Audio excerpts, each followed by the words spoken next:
Hello and welcome back to Parrot's training videos for the ANAFI USA. In this video we'll walk you through your first flight. If you haven't already done so, start by watching our previous videos on how to charge, update, calibrate, and the controls of the ANAFI USA. Next, let's find a suitable place to fly. Now let's unpack the ANAFI USA and inspect it for any damage that might affect the flight performance of the aircraft. Use our checklist found in the back of the ANAFI USA user guide to ensure the system is ready for its first flight. Power on the system by simply pressing the power button once. Let's launch Free Flight 6 on our Sky Controller USA or on our smart device connected to the Sky Controller 3. With Free Flight 6 open, we can verify the system is connected. If the aircraft is not shaded in green, it is not connected. To connect, use one of the USB-A to USB-C cables provided to connect the back of the controller to the battery while the aircraft is powered on.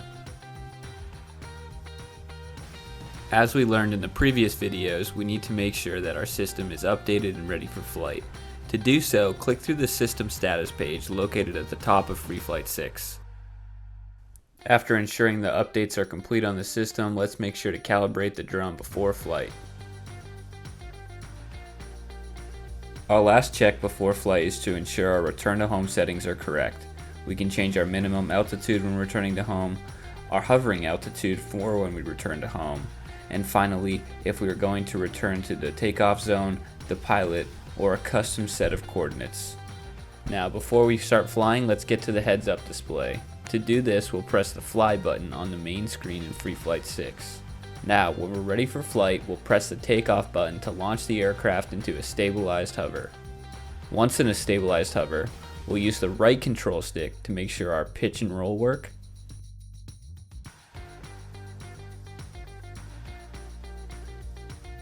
Then we'll use our left control stick to make sure our altitude and rotation work. Ensuring the controls respond properly is known as the controllability check. This should be completed before each and every operation. When preparing to land the ANAFI USA, maneuver the aircraft to its lowest point over the intended landing point. Then press the landing button and the aircraft will automatically land itself. Remember, you can still cancel the landing if needed by pressing the landing button again. The aircraft will rise and pause in flight. Congratulations on your first flight with the ANAFI USA. In the next video, we'll look into the piloting modes in Free Flight 6 for the ANAFI USA. Thanks for tuning in to Parrot's training video.